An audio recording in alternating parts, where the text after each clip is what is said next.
nuestro resumen semanal, en este caso referido a la semana finalizada el viernes 11 de agosto de 2017, analizamos lo ocurrido con los índices de las principales bolsas, índices de renta variable, donde podemos observar que fue una semana prácticamente teñida de rojos, donde la única alza de los índices analizados fue el caso del Bovespa, con una suba del 0,69%, pero que las bolsas en las principales plazas, como puede ser plazas de Estados Unidos, como puede ser el índice Dow Jones, una caída del 1,06%, en el caso de Alemania con el DAX una caída del 2,31%, y también el índice Russell 2000 de PYME de Estados Unidos con una caída del 2,7%. En el caso de las bolsas latinoamericanas, con caídas que rondaron entre el 0,33 para el caso de Merval y el 1,33 en el caso del IPC de México. Analizando lo ocurrido con las monedas y ya como viene ocurriendo en los últimos meses, ya se podría decir, el índice, el ETF UP, que se refiere al comportamiento del dólar index, sumó una nueva caída semanal, en el cual lo que significa que el dólar continúa depreciándose respecto a la canasta de monedas, donde observamos que las principales alzas o las principales contrapartes en cuanto a esta depreciación, es decir, qué monedas se apreciaron respecto al dólar. Encontramos que el euro continúa su carrera de apreciación, como podemos ver en el gráfico superior izquierdo. Lo mismo ocurrió con el yen, que pareciera iniciar ya una tendencia positiva de apreciación. La libra esterlina, que prácticamente no tuvo en el gráfico inferior izquierdo, vemos que prácticamente una semana en la cual no tuvo cambio en referencia al cierre previo. Y para algunas otras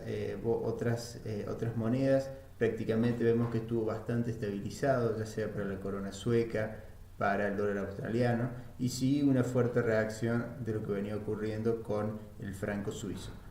También una fuerte reacción de apreciación respecto al dólar.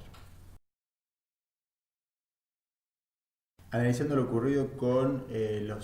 como commodities, y viene la gráfica del ETF USO, que se refiere al petróleo en Estados Unidos, vemos que el petróleo en el gráfico inferior derecho prácticamente no tuvo cambio,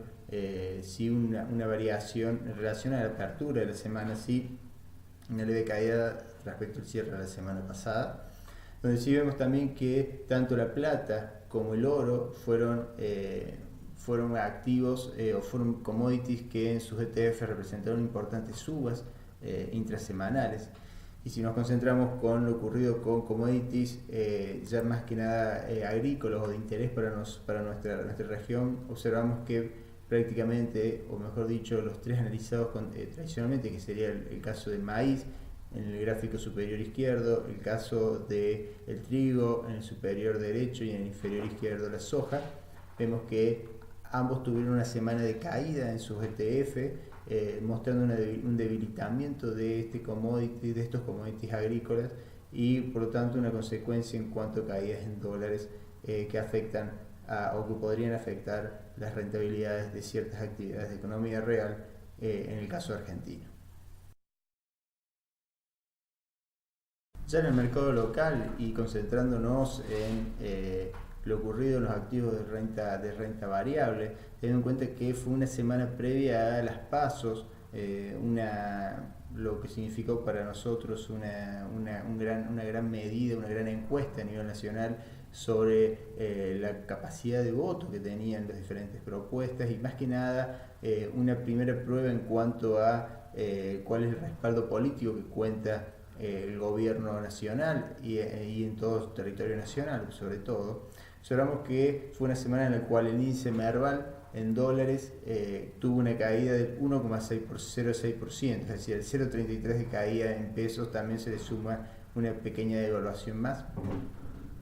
Y si analizamos el índice de los activos en dólares Argentina, es decir, de todos los activos que cotizan, la caída fue un poquito mayor, del 1,24% en dólares. Si analizamos los sectores, vemos que el único sector que tuvo un comportamiento levemente positivo fue el sector financiero, con una suba en dólares del 0,26%. mientras que las principales bajas estuvieron principalmente en aquellos sectores como por los sectores de holding, con una caída del 3,74%, lo mismo lo de equipamientos del hogar, con una caída del 3,55%. El sector otros, que incluye principalmente pymes, con una caída del 5,85%. Y otro activo importante, lo que sería manufactura de origen agropecuario, que también una caída por encima del 2%, es decir, del 2,55%. Si analizamos algunas de las principales tasas de interés, fue una semana en la cual no hubo importantes variaciones. Vemos que la tasa BIBER tuvo una suba de 3 puntos básicos, pero continuando en 26%. Los pases activos y pasivos sin cambios. Las licitaciones del EVAC, esta semana recién vamos a tener, el día de mañana, martes, vamos a tener una nueva licitación donde las estiman tasas cercanas al 27%. En esto también es importante ver el efecto que tuvieron las elecciones, las cuales fueron realmente positivas en casi todo el territorio nacional hacia el gobierno nacional, y esto puede significar una mayor estabilidad cambiaria en cuanto a las devaluaciones o presiones hacia el dólar, y por lo tanto quizás mejora en algunas tasas que venían subiendo un poco para aplacar esta presión sobre la divisa internacional. De la misma manera, los depósitos a plazo fijo tuvieron en una semana una suba intersemanal de 39 puntos básicos, posicionándose en 18,59%. Y la tasa Badlar, de más de $1 millón de pesos, una suba en serie de bancos privados, una suba de 75 puntos básicos, posicionándose entre el 20,88%. Si analizamos lo ocurrido con las curvas de bonos, vemos que fue una semana prácticamente sin cambio para los bonos en dólares. Sí hubo una mejoría en los tramos más largos, pero prácticamente las curvas fue muy similar a las semanas previas. Lo mismo ocurrió con los bonos Dollar Link, donde sí hubo unos bonos más cortos, quizás algunas caídas en sus cotizaciones, pero prácticamente vemos una mejoría en los tramos más largos, es decir, que las cotizaciones cayeron los rendimientos, por lo tanto las cotizaciones subieron. Los bonos a tasa en pesos en tasa fija, vemos que tuvieron leves caídas en los tramos más cortos y suben en los tramos más largos. Los bonos a tasa variable en pesos, vemos que sí sufrieron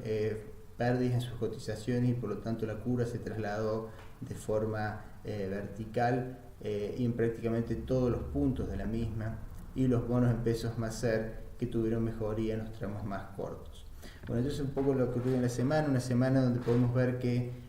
a ver cómo digiere el mercado de capitales los resultados de las elecciones que hoy sabemos que fueron positivas para el gobierno nacional, y en esto hay que ver si se traduce en que los capitales se